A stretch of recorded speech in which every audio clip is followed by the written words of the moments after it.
ఓం తత్సత్. శ్రీ గురుభ్యో నమః. ఓం నమో బ్రహ్మాదిభ్యో బ్రహ్మ విద్యా సంప్రదాయకర్తృభ్యో వంశ ఋషిభ్యో మహద్భ్యో నమో గురుభ్యః. ఓం అఖండమండలాకారం వ్యాప్తం యేన చరాచరం తత్పదం దర్శితం యేన తస్మై శ్రీ గురవే నమః. ఓం బ్రహ్మానందం పరమసుఖదం కేవలం జ్ఞానమూర్తిం ద్వంద్వాతీతం గగన సదృశం తత్వమస్యాదిలక్ష్యం ఏకం నిత్యం విమలం అచలం సర్వధీ సాక్షిభూతం భావాతీతం త్రిగుణరహితం సద్గురుం తం నమామి. ఓం యుక్తాహార విహారాయ వివిక్తస్థలవాసినే మలయాళ అసంగానందయతీంద్రాయ బ్రహ్మనిష్టాయతే నమః. సర్వవేదాంత సిద్ధాంత సార సంగ్రహ శోభినే శ్రీ విద్యానందయతీంద్రాయ శ్రోత్రియ బ్రహ్మనిష్టాయతే నమః. సద్గురు మహర్షి బ్రాహ్మీలీన ఈ బ్రహ్మానంద ఆశ్రమ వ్యవస్థాపకులు పూజ్యపాదులు శ్రీ శ్రీ శ్రీ చిదానందపురి స్వామీజీ వారిని ధ్యానించుకుంటూ ఆ రీతిగా అఖిల ఆంధ్రదేశోద్ధారకులు కలియుగ వ్యాసుడు శుష్క వేదాంత తమో భాస్కరులు పరమాచార్యులు సద్గురు మహర్షి మలయాళ స్వామి వారికి మా గురుదేవులు శ్రోత్రియ బ్రహ్మనిష్ఠులు బ్రహ్మర్షి శ్రీ శ్రీ శ్రీ వ్యాసాశ్రమ వ్యాసపీఠాధీశ్వరులు శ్రీ శ్రీ విద్యానందగిరి స్వామీజీ వారికి ప్రస్తుత సభాధ్యక్షులు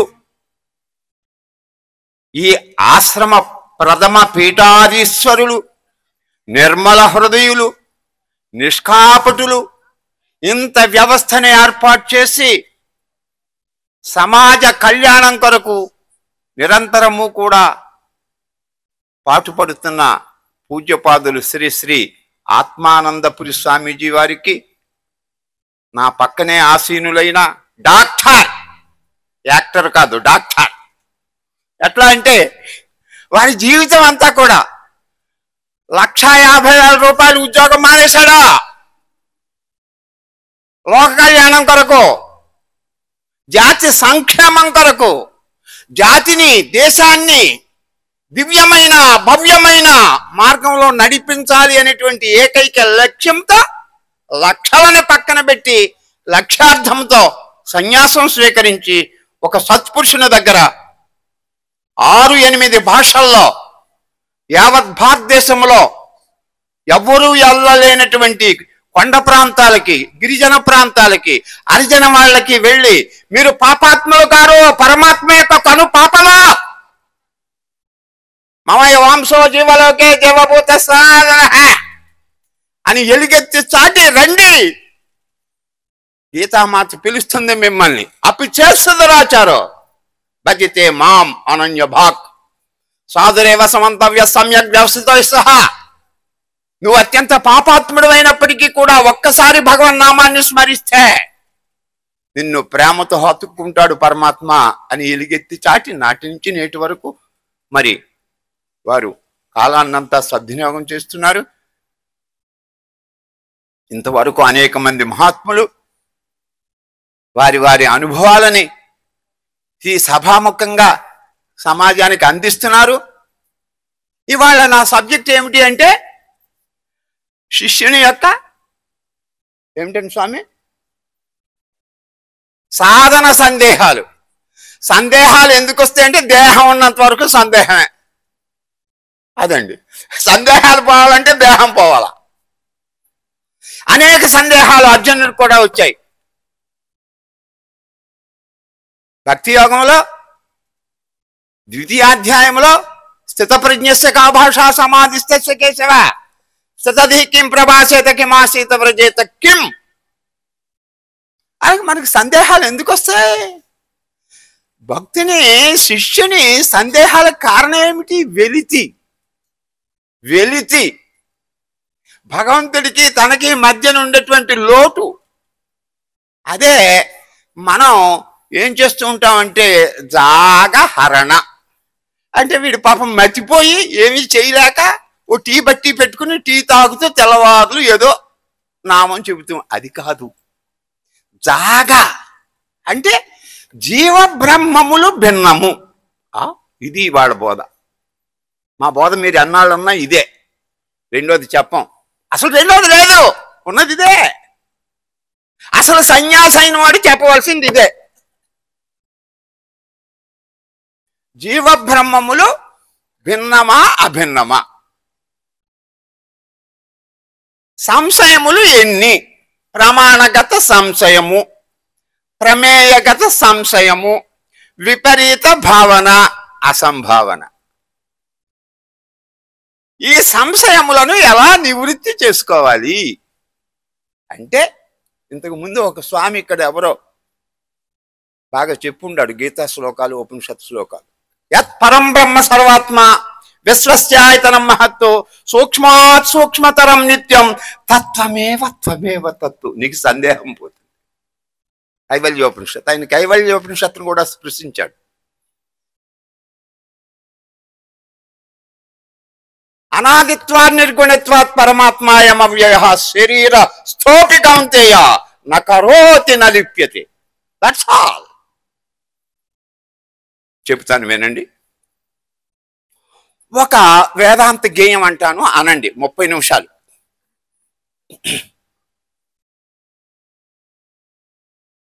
ఉన్నది ఒకటే సత్యమురా,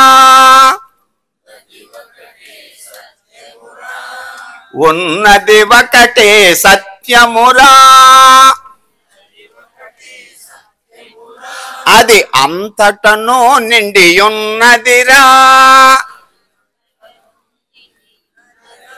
అది అంతటను నిండి ఉన్నదిరా, నామము రూపము కలిగినదంతయు, నామము రూపము కలిగినదంతయు నశించిపోవుచునున్నదిరా,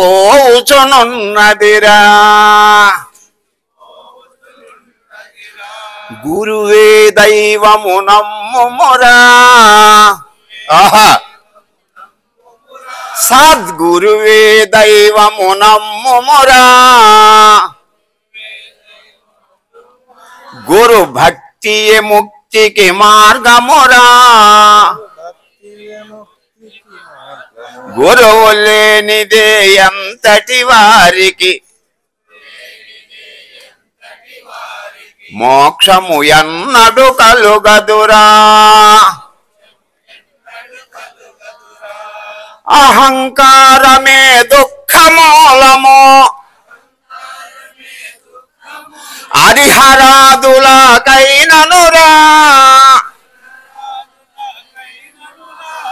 అహంకారమే వదలి వైచిన అద్వైతము చేకూరునురా, కోటి విద్యల వియేలనురా, కూటి కొరకే అని నమ్ముమురా, బోటక విద్యలు ఎన్ని నేర్చిన కాటిలో కలసిపోదువురా. ఉదయం కొంతవరకు చెప్పాను, దాన్ని ఇప్పుడు పూరిస్తాను. మహావాక్యం అన్నమాట. మనం ఈ శిష్యుని యొక్క సంశయ పరంపరకి కారణం ఏమిటి అంటే అనుష్ఠానం లేకపోవటం, ఆహార నియమాలు లేకపోవటం. మనకి భగవద్గీతలో 17వ అధ్యాయంలో 3 తపస్సులు చెప్పాడు.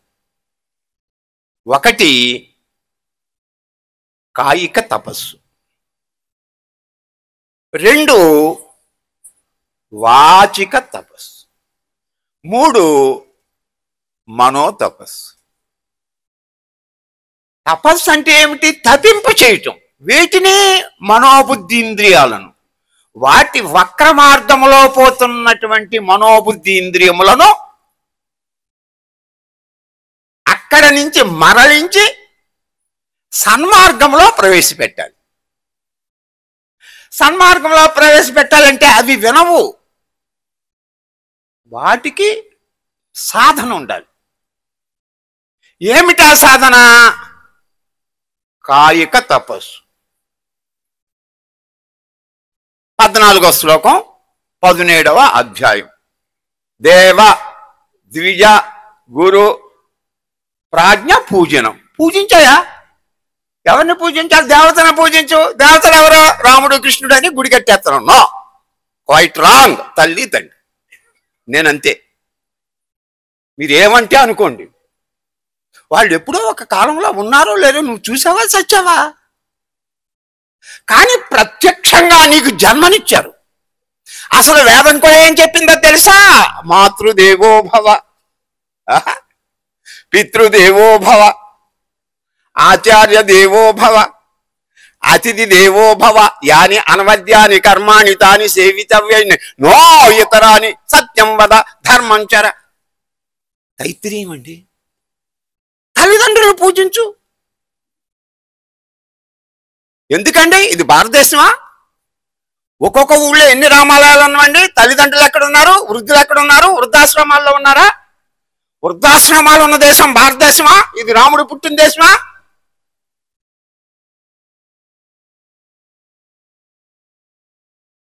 ధనం ముఖ్యమా, ధర్మం ముఖ్యమా?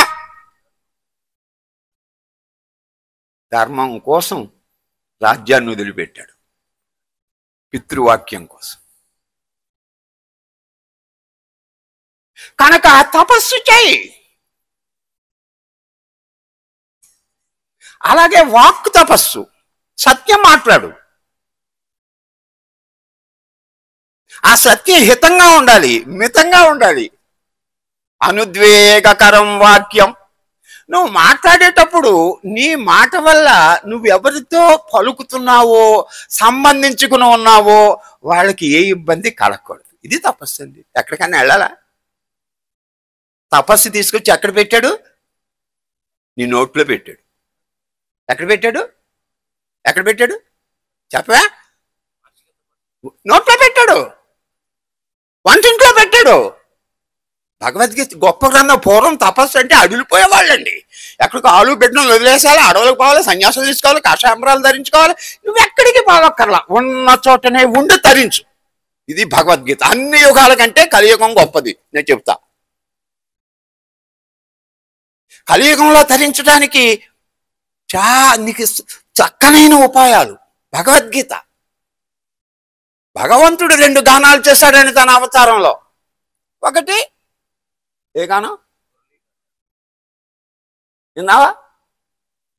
ఉంటే కదా, నువ్వు లేవు కదా, వినలేదు కదా అని ఆయన ఆలోచించేశాడు. ఏమని? నేను మురళీగానం చేశాను, ఈ నా సమకాలీనులు ఈ మురళీగానాన్ని విని తన్మయులై చిన్మయులయ్యారు.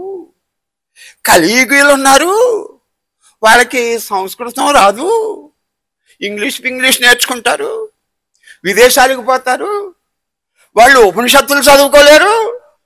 జపధ్యానాలు చేయలేరు. వాళ్ళు గురువు దగ్గరికి వెళ్ళి గురు శిక్షణ పొంది షడ్విధ లింగాలతో ఉపక్రమోపసంహారాలతో వేదాంత విచారణ శ్రవణం చేయలేని దౌర్భాగ్యులు, రోగగ్రస్తులు. వీళ్ళు కూడా తరించాలి అనే ఆలోచన ఆయనకి కలిగింది. కలిగి సర్వోపనిషదో గావో, మహాభారతంలో ఉండి వ్యాసుడు చదవండి. మా స్వామి చెప్పారు ఇందాక, భారతం చదవండి, భగవద్గీత చదవండి, ఉపనిషత్తు, అసలు ఏం ఉపనిషత్తులు చదవండి, మీరేం చదవక్కర్లేదు. తర్వాత మీరు చూడండి మీ జీవనం ఎలా ఉంటుందో. మీరు సింహాలు అయిపోతారండి ఉపనిషత్తులు చదివితే, భయమే ఉండదు. యముడు మీ దగ్గరికి రాడా, పారిపోతాడు. యమ భయం లేదు. యమ భయం ఎవరికి ఉంటుంది? దేహం నేను అనుకున్నవాడికి ఉంటుంది. ఒక ఆయన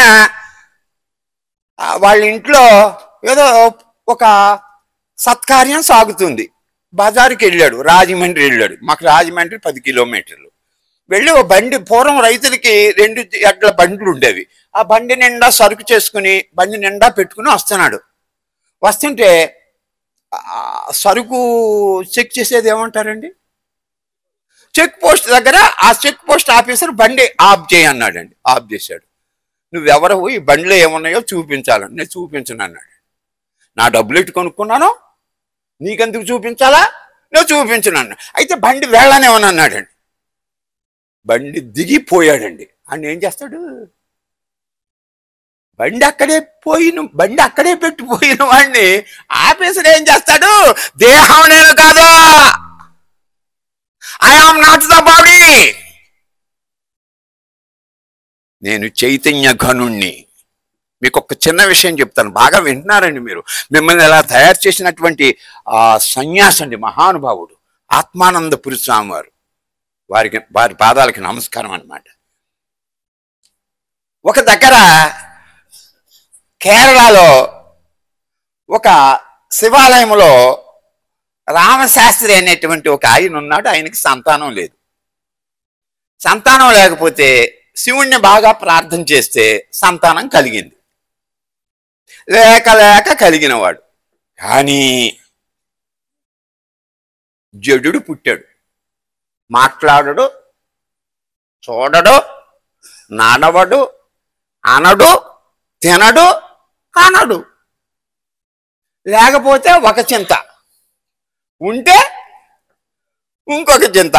శంకరుడు అండి. ధనైహి ధనదైహి పుత్రైహి దారాగార సహోదరైహి ధ్రువం ప్రాణహరైర్దుఃఖం ఇది వేదాంత డిండిమహ. అప్పుడు అచ్చటికి శంకరాచార్యుల వారు వస్తున్నారు. ఆయన అప్పటికే జగద్గురు స్థానాన్ని పొందారు. కలియుగంలో జగద్గురు ఒక్కడే శంకరుడండి. ఇప్పుడు అంటే అందరూ ఉన్నారనుకోండి చాలామంది.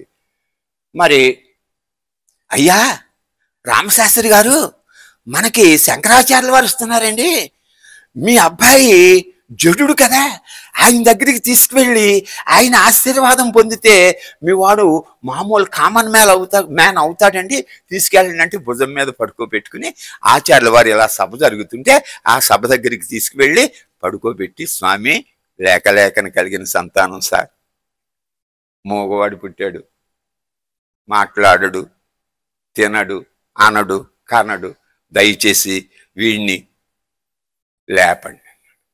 శంకరాచార్యుల వారు వాడి దగ్గరికి వెళ్ళి చూశారు. నాయన రామశాస్త్రి గారు, మీ వాడు మాట్లాడతాడండి. నీతో మాట్లాడు, నాతో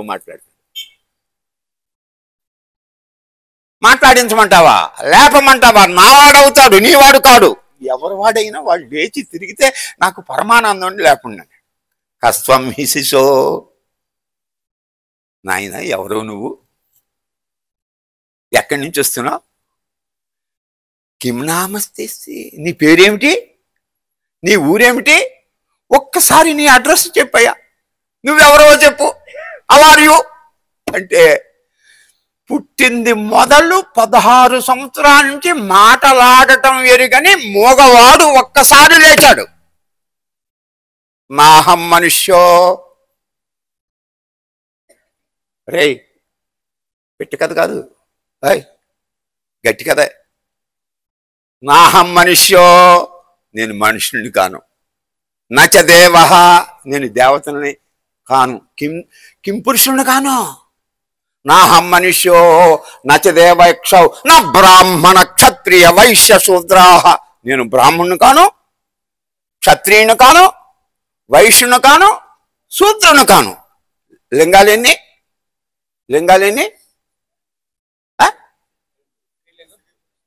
ఇంకోటి ఏం చేసావు? ఎక్కడ దాచావు? నేను స్త్రీని కాను, పురుషుని కాను, నపుంసకుడిని కాను. నేను బ్రహ్మచారిని కాను, గృహస్థుని కాను, వానప్రస్థుని కాను, నభిక్షోర్. ఇప్పుడండి నిషేధపూర్వకంగా చెప్పాడండి. వేదం అండి రెండు ముఖాలుగా బోధిస్తారండి గురువులు, శాస్త్రాలు. ఒకటి నిషేధ ముఖం, రెండు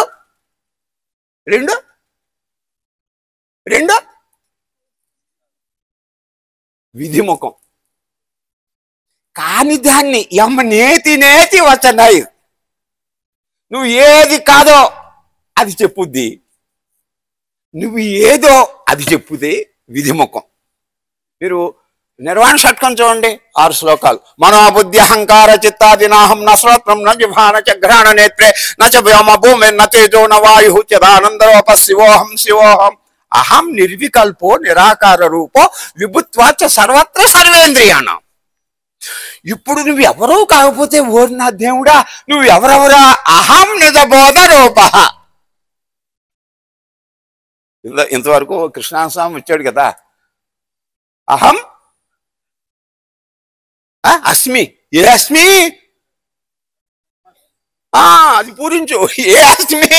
నువ్వు మర్చిపోకువా? బ్రహ్మాస్మి. బ్రహ్మ అంటే ఏమిటి? బ్రహ్మ అంటే ఎరుకు కాదు రోయ్. బృహత్తు ఇతి. ఏది పెద్దదో దానికంటే ఇంకొక పెద్దది లేదు, అది బ్రహ్మ. బృహత్ ఇతి Brahma, the biggest of all things. నువ్వు ఎంత పెద్దది అనుకుంటావో అంతకంటే పెద్దది. ఒక ఊళ్ళోనండి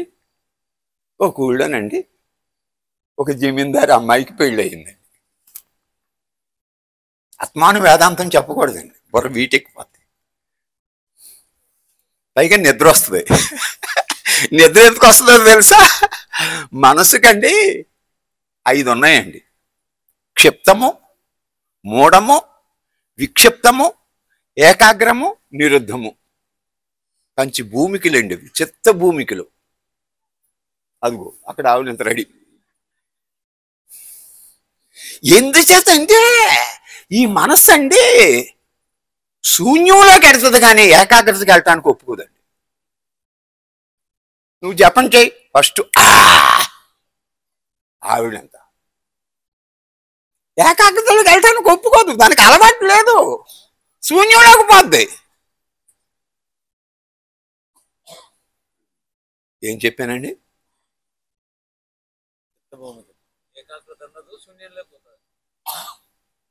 శూన్యంలోకి వెళ్ళిపోద్ది.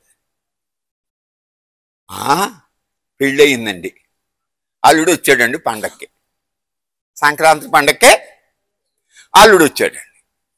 అల్లుడు వచ్చిన 6 రోజులకి వాళ్ళకి ఉత్తరం వచ్చిందండి. వాళ్ళ మాంగారికి ఉత్తరం వస్తే, అత్తగారు, మాంగారు లేడండి, పొలం వెళ్ళాడు.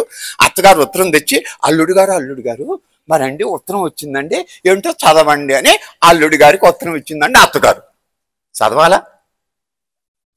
చదవాలంటే ఏముండాలి? వీడు ఆ ఉత్తరం పైకి కిందకు చూసి ఏడుస్తున్నాడు. ఏడుపు. ఏమండి అల్లుడి గారు ఏడుస్తున్నారు, ఏమైందండి? అమ్మా అమ్మా అమ్మా అమ్మా మీ అమ్మగారు పోయారండి. నాన్న మీ నాన్నగారు పోయారండి. అయ్య బాబాయ్. ఇదేంటి, పోతే అమ్మ పోవాలి, నాన్న పోవాలి, ఎవరు పోయారన్నా ఇంకా ఏడుస్తున్నాడని అత్తగారు ఏడుస్తుందండి. అల్లుడు కదా, మరి అల్లుడు ఏడిస్తే అత్తగారు ఊరుకుని ఉంటే బాగుంటుందా?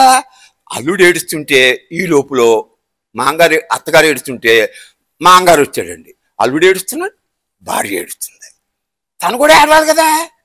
ఆయన కూడా కాళ్ళు చేతులు కడుక్కోకుండా కానీ చెప్పులు కాల్సే ఏడుస్తున్నాడు. వీళ్ళందరూ ఏడుస్తుంటే ఆ ఇంట్లో పని మనిషి ఉంది, ఆవిడ ఏడుస్తుంది. ఆ చుట్టుపక్కల వాళ్ళు ఈ ఏడిపోయినారు. వాళ్ళు వచ్చి వాళ్ళు ఆడవడం మొదలెట్టారు. వాళ్ళు అప్పుడప్పుడు టీ పోవడానికి పంచదానికి అప్పుకొస్తారండి. ఏడకపోతే పోతే అందరూ ఏడుస్తున్నారు. అందరూ ఏడుస్తుంటే మా ఆత్మానంద స్వామి వారు ఆ ఊరు వెళ్ళారు. ఇదేంటిది, ఈ ఊళ్ళో అందరూ ఏడుస్తున్నారేంటి? వీళ్ళందరితో ఒకటే పార్టీ ఉంటే తెలుగుదేశం ఉండాలి, లేకపోతే జనసేన ఉండాలి, లేకపోతే వైసీపీ ఉండాలి. ఇక ఒక ఇంట్లోనే 3 పార్టీలు ఉంటున్నాయి, కానీ ఈ ఊరంతా ఒకటే పార్టీ, ఏడుపుల పార్టీ. పెట్టాలగా అడిగాడు ఎవరు, స్వామీజీ. ఆ పిల్లు, ఎరు బాబు నువ్వు చూస్తే సూటు బుట్టు వేసుకుని ఉన్నావు, ఏదో ఐఏఎస్ ఆఫీసర్ ఏడుస్తు ఇంకా ఏడిచేస్తున్నాడు. అత్తగారిని అడిగాడు, ఎందుకు ఏడుస్తున్నావు అంటే, మా అల్లుడు ఏడుస్తున్నాడు. మా ఆవిడ ఏడుస్తుంది. అందరూ కూడా నువ్వు ఎందుకు ఏడుస్తున్నావు అంటే, వీళ్ళు ఏడుస్తున్నారు కనుక నేను ఏడుస్తున్నాను, వాళ్ళు ఏడుస్తున్నారు.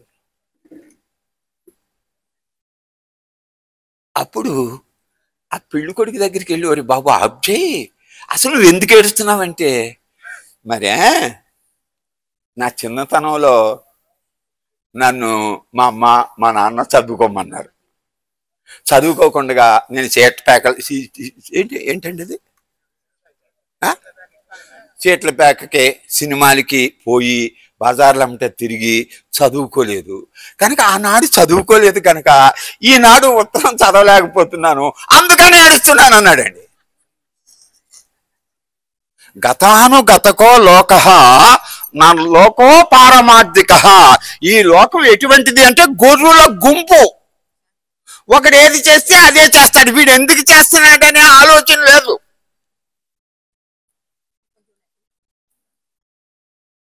కనుక అహం బ్రహ్మాస్మి. మీకు ఉదయం ఒక వాక్యాన్ని గురించి చెప్పాను, 4 వాక్యాలు ఉన్నవని చెప్పాను. మన సంశయాలకి కారణం ఏమిటి, అసలు శిష్యునికి సంశయాలు ఎందుకు వస్తాయి అంటే, వాడు సూక్ష్మ శరీరం ఉందండి. మనందరికీ శరీరాలు ఏంటండి, శరీరాలు ఏంటండి 4 అండి. ఒకటి స్థూల శరీరం అంటే ఏమిటండి, 2 సూక్ష్మ శరీరం, 3 కారణ శరీరం, 4 మహాకారణ శరీరం. ఇప్పుడు ఈ స్థూల శరీరాంతర్గతంగా ఉండేటువంటి సూక్ష్మ శరీరంలో 3 దోషాలు ఉన్నాయి. ఒకటి మా స్వామి చెప్పారు, గురుదేవులు ఆత్మానంద స్వామి, మలము అనగా పాపము అనే దోషం. అందరికీ, వాళ్ళు బ్రాహ్మణులు కానీ అబ్రాహ్మణులు కానీ ఎవ్వరు కానీ పుట్టిన ప్రతి వాళ్ళకి ఈ దోషాలు ఉన్నాయి కనుక పుట్టారు వాళ్ళు, లేకపోతే పుట్టరు. జన్మకు కారణం అవి. మలము అనగా పాపం. భగవద్గీత కూడా అంతేనండి. భగవద్గీత కూడా ఎన్ని షట్కాలు? అచ్చా, వెరీ గుడ్. 3 షట్కాలు. 3 షట్కాలు. మొట్టమొదటిది కర్మ షట్కం, రెండవది భక్తి షట్కం, మూడవది జ్ఞాన షట్కం. 30 నిమిషాలే. ఒక రికాపులో కాలు పెట్టి మరో రికాపులో కాలు పెట్టి మధ్య సమయంలో బ్రహ్మ జ్ఞానానుభూతిని కలిగించాడు అష్టావక్ర మహర్షి జనక చక్రవర్తికి. అయిపోయిందా? గిల్లుతారు అయిపోయిందని చెప్పొచ్చు కదండి, ఇలా కొట్టడం ఏంటి? సరే, పుణ్యం ఉండాలి. వేదాంతం అండి. ఇప్పుడు మీకు ఒక విషయం చెబుతాను. ఈ సభలకు రాకుండా స్నానాలకు పోతాం, తీర్థయాత్రలకు పోతాం, దర్శనాలకు పోతాం, అది కాదు రోయ్. ఈ బ్రహ్మజ్ఞానములో అన్ని ఫలితాలు ఉన్నాయి. నా మాట నమ్మండి. మీరు ఎక్కడికి వెళ్ళక్కర్లా. మీరు ఒక గురువు దగ్గరికి వెళ్ళి శిక్షితులై సుశిక్షితులై శ్రవణం చేస్తే సర్వం కర్మాకిలం పార్థ జ్ఞానే పరిసమాప్యతి. అన్ని యజ్ఞం చేసిన పుణ్యం, జపం చేసిన పుణ్యం, దానం చేసిన పుణ్యం, తీర్థయాత్రలు చేసిన పుణ్యం, జీవనదుల్లో స్నానం చేసిన పుణ్యం, వేద విహితమైన కర్మల పుణ్యం అంతా కూడా ఒక బ్రహ్మజ్ఞానంలో ఇముడి ఉంది. నమ్మండి నా మాట. సర్వతః సంప్లుతోదకే తావాన్ సర్వేషు వేదేషు బ్రాహ్మణస్య విజానతః యావాన్ అర్థవదపానే సర్వతః సంప్లుతోదకే అనేటువంటి విషయాన్ని చెబుతూ, మరి రేపు 2 క్లాసులు ఉన్నాయి. మీ దగ్గర ఒక లోటు ఉంది, నేను చెబుతాను. మీరు వచ్చినప్పుడు నమస్కారం చేసుకోవాలి. మా గురువు గారు దగ్గర మేము పడిన పాటలు, మీరు వెళ్ళిపోయేటప్పుడు గురువుకి నమస్కరించుకోండి. అక్కడే ఉండి నమస్కరించుకోండి. ఏదో పేరెంట్ కానికి వచ్చిన వాళ్ళు వెళ్ళిపోతారు చూడండి, మంచి చీరలు పట్టు చీరలు అవి కట్టుకుని వాళ్ళు చక్కగా అలా పోతే మీరు చెప్పింది మా దగ్గరికి వచ్చేస్తుంది. మీకు చెప్పింది మీ దగ్గర ఉండదు. వంగాలి వంగాలి. శవము అంటే ఏమిటి? శవము రాయ్, తలకట్టు ఎక్కడుంది? పైకి వెళ్ళింది. శవము అంటే ఏమిటి? వంగింది. వంగితే శవము, నింగితే శవము. కనుక ప్రణిపాతేన పరిప్రశ్నేన సేవయ. ఈ రీతిగా ఎవరు ఉంటారో వాళ్ళకి సంశయాలు ఉండవు. నిసందిగ్ధమైనటువంటి దృఢ అపరోక్ష బ్రహ్మజ్ఞానం సిద్ధిస్తుంది అంటూ ఈ సభాముఖంగా ఈ సంధ్యా సమయంలో ఈ సందేశం ఇస్తూ స్వామివారికి వారి కార్యక్రమాన్ని పూజ్యపాదులు శ్రీ శ్రీ ఆత్మానందపురి స్వామి వారికి వారి కార్యక్రమాన్ని వారికి అందజేస్తున్నాం. హరి ఓం తస్సత్. శ్రీ గురుభ్యో నమః. నమో నారాయణ.